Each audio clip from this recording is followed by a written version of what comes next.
Listen up because this is serious. Central bank digital currency, or CBDCEs, is being tested in various countries, who are simultaneously demanding everybody has a digital ID which goes hand in hand with the CBDCs. When artificial intelligence becomes the new technocracy of government administration devoid of human decision-making, you and your descendants will find themselves enslaved in a digital gulag. If you think we're overstating the matter or you think it won't happen, watch the following 3 short video clips. The masters who have always been behind the curtain are about to upgrade their tools and mechanisms of control. The first video clip is about the CBDC trials in Thailand, which mirrors the programs for the rest of the world. All central banks have made preparations. The use of cash will be made inconvenient or impossible to use. The second clip you'll see is about the extreme danger of artificial intelligence to humans. Most people have no idea of what's coming. It's all about control. It will be beyond your worst nightmare. It's demonic. Artificial intelligence will control the coming systems to govern your existence down to your food calorie allocation, access to which foods you're allowed, what healthcare is permitted for you, and where you can travel, even within your immediate environment. These are called 15-minute cities. It's a permanent lockdown experience. It cares little about individuals. It's heartless. Technocracy is public administration by so-called technical specialists. This will be artificial intelligence. The final clip is about the mentality of the people who programmed, financed, and finally lose control of artificial intelligence. These people are amoral, not caring for immorality or morality. They only care about themselves. This defines psychopaths. Now look, you can ignore what we're saying or you can refuse to believe. So what is the escape from this nightmare? We'll come back at the end of the short clips to tell you how to largely avoid what's coming. We can do it collectively.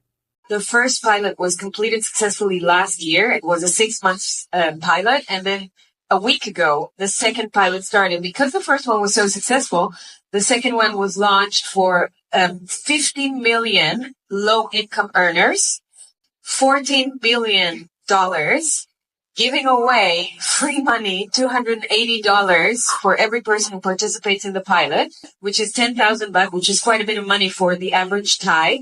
With that money, they can use it, they program the money, so they can use it to buy groceries and essential things. They cannot use it to buy fuel, tobacco, alcohol.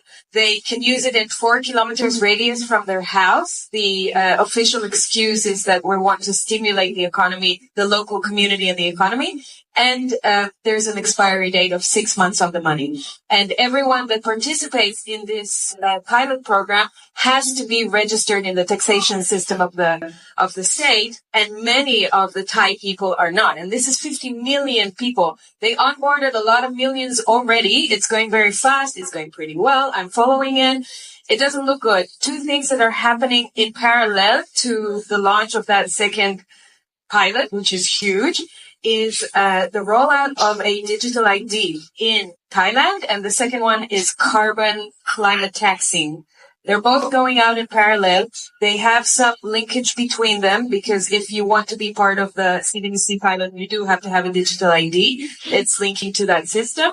And with the carbon, the climate stuff, you can see that you may be throttled if you reach some quotas in terms of your climate-related expenses.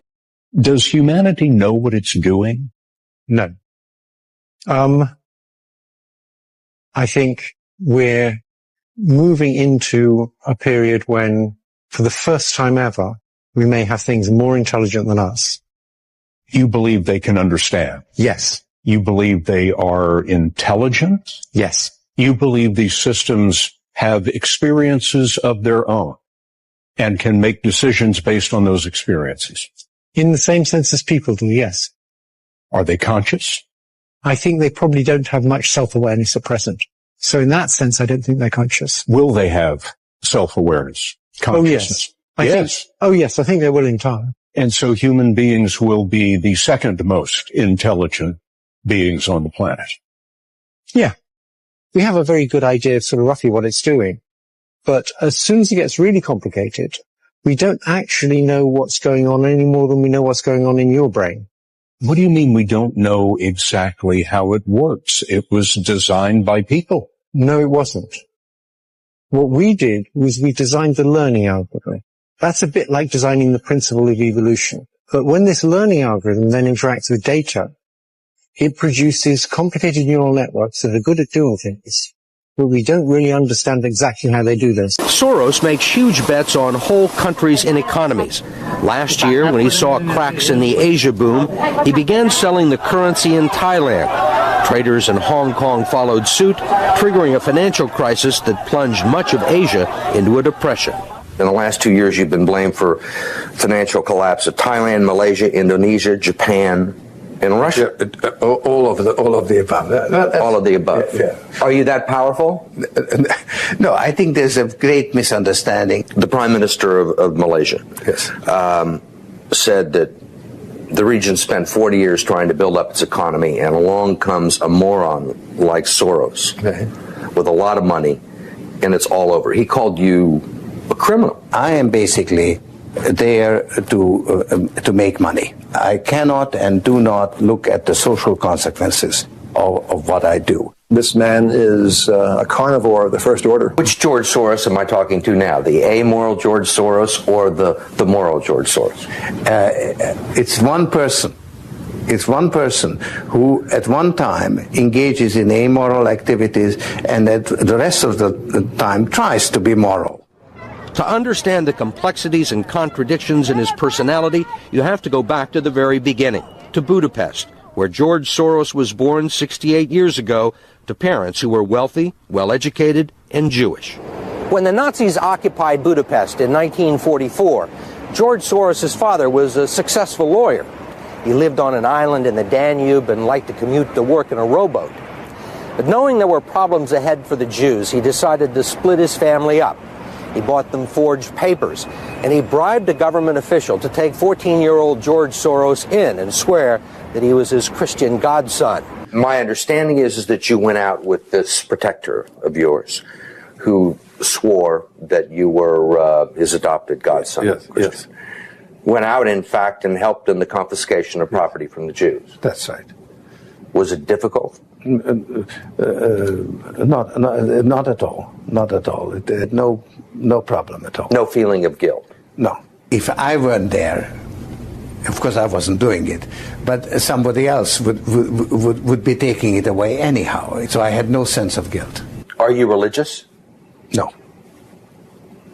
Do you believe in God? No. There you go. What do you make of all these people? They're telling us what's coming. And the last clip of George Soros tells you what immoral people think of you and will do to you if allowed. AI will be thousands of times worse. It will be our worst nightmare, as there is no pulling the plug on this godless beast system. So how do we bust out of the digital prison they want for us? Armed insurrection won't work, for they have offensive weapons and deadly resources for compliance and subjugation. It's why populations need to be disarmed. They want you to try and rebel to brutalize you as a warning to others. Be ungovernable. Don't cooperate. Form decentralized systems. Build small support groups. Be self-sustainable. Don't trust the media or authorities. Expect nothing from government and ask nothing of it. We were born free. Stay free.